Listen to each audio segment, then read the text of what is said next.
농지법 위반으로 신고당하는 분들이 좀 생기는 것 같아요. 어떻게 하면 농지법 위반으로 신고당하지 않을까, 강제처분 명령까지 받지 않을 수 있을까, 그 방법에 대해서 오늘 확실하게 알려드리도록 하겠습니다. 네이버 톡톡으로 메시지가 왔어요. 자, 2019년 4월경 310평 논을 아내 명의로 매입했습니다. 그러나 작년 연말 소명자를 내라고 남편이 있는 그대로 개인 사정상 작용도 하지 않았고 임차를 주고 있으며 제출을 하고 나니 며칠 전 본사에는 관에서 농지법 위반이라고 연락이 와서 저희 주도시 관할 경찰서로 사건이 이송한다라고 합니다. 농지법에서 잘 모르니까 이실직고를 한 거죠. 네. 임차를 줬다, 불법 임대를 했다는 거죠. 농사를 안 지었다, 작용하지 않았다, 이건 시인해 버렸잖아요. 그래서 농지법 위반으로 아마 벌금이 나올 가능성이 굉장히 크죠. 이분이 2019년도에 매입을 했고 또 310평뿐 안 되잖아요. 참 이게 재주가 없으면 걸릴 수 있다. 자, 그러면 최근에 발표된 대로 어떤 분들이 조심해야 되는지 한 번 더 말씀드리고요.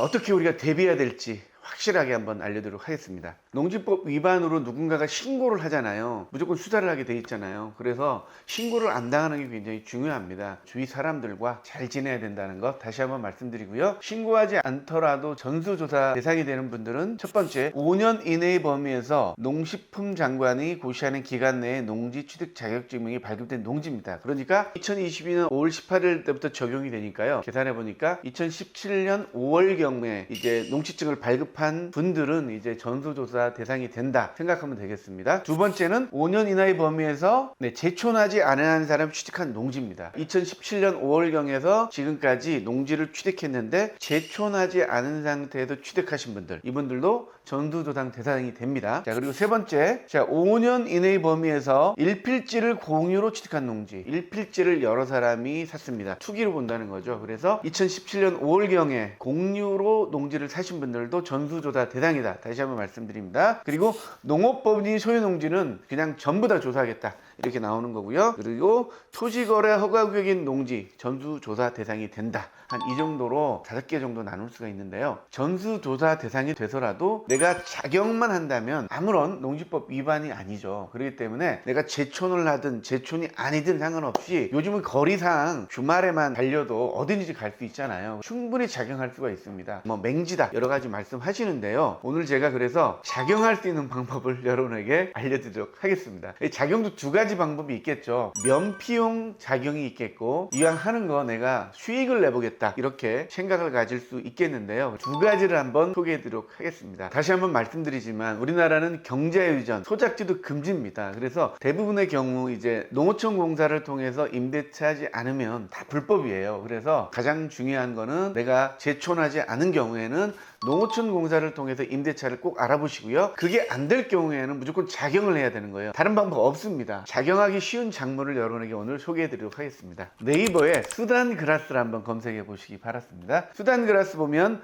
녹비식물 수단그라스가 있고요, 사료용 수단그라스가 있습니다. 녹비용이라는 거는 이 녹초식물을 비료로 쓰는 거예요. 그래서 땅에 토지를 개량하는 데 도움이 됩니다. 이 녹비식물을 심고 키운 상태에서 갈아주는 거죠. 그러면 이 녹비식물 자체가 비료가 되는 거예요. 토양의 질이 굉장히 좋아진다, 이렇게 얘기할 수 있고요. 두 번째는 녹비식물을 심어서 사료용으로 파는 거죠. 이 녹비식물은 의외로 농사짓기가 생각보다 다른 농작물보다 굉장히 쉽습니다. 한번 도전해 보시라고 여러분께 말씀드리겠습니다. 자, 보시면요, 20kg는 1포대인데요 파종 시기는 3월에서 6월 중 적기입니다. 그리고 20kg 정도면 1000평 정도를 파종이 가능합니다. 93,000원인데 1000평을 소화할 수가 있으니까 그리고 돈도 많이 들지 않잖아요. 그리고 꼭 영수증 처리를 해야 됩니다. 내가 이거를 샀다는 거, 이걸 사셔가지고 1000평 내외에 종자를 뿌리면 되는 거죠. 4월 1일날 파종하면 이렇게 그냥 파종하는 거예요. 파종 씨 뿌리고 얇게 경운하여 흙으로 덮습니다. 자, 4월 20일 한 2주 정도 걸린다 하네요. 금방 납니다. 그래서 이렇게 되고요. 자, 중간상정 5월 15일, 6월 1일,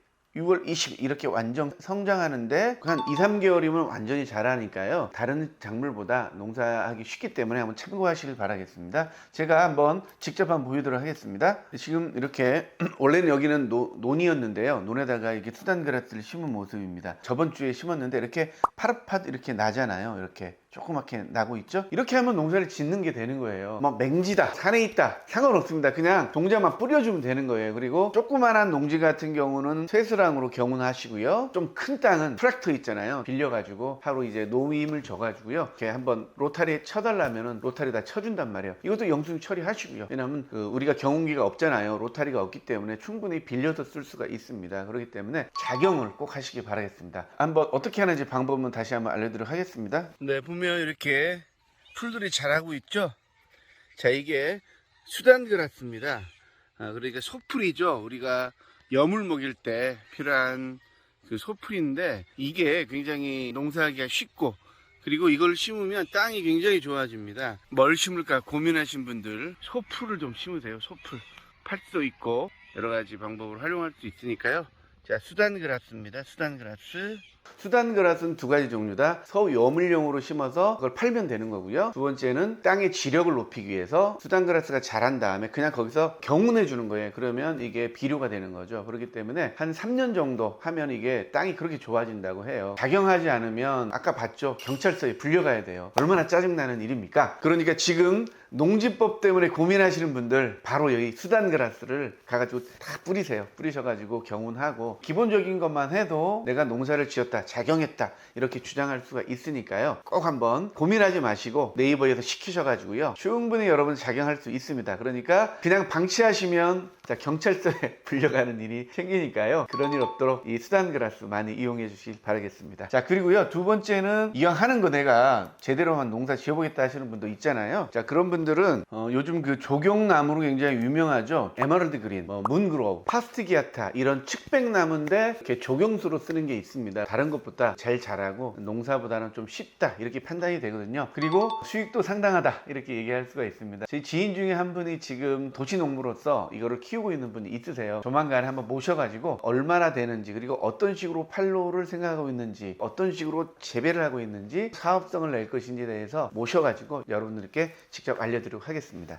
현장 한번 모습 한번 볼게요. 자, 이렇게 2차선 변인데요. 비닐하우스를 지어가지고 지금 여기 보시면, 여기 보이시죠? 이렇게 여기다가 심어가지고 판매를 할 계획인 거예요. 상당히 많이 자랐죠. 이런 나무들은 1m 정도만 자라도 한 10만 원 정도에 팔 수가 있습니다. 은퇴 이후에 사업성으로 생각하시는 분도 있습니다. 두 가지 작용에 대해서 얘기를 드렸어요. 하나는 면피용 작용, 하나는 또 사업성 작용. 요즘은 일일 생활권이잖아요. 그래서 멀어서 못한다 이런 얘기는 사실은 경찰 가서 통하지가 않아요. 농지법 위반에 대비하는 방법은 유일하게 작용이 100% 확실합니다. 5년 내에 내가 그런 일을 한 적이 있는 분들은 작용을 꼭 시도하시기 바라겠습니다. 특히 올해는 시범 케이스로 강력하게 전수조절을 할 수가 있잖아요. 그렇기 때문에 올해 내년은 특별하게도 신경 써가지고요, 작용할 수 있는 작물들을 찾아가지고 작용을 꼭 시도하시길 바라겠습니다. 그리고 이왕에 땅이 있는 분들은 이 땅을 통해 가지고 가족들을 위한 먹거리를 책임지고, 그리고 내가 도시농부로서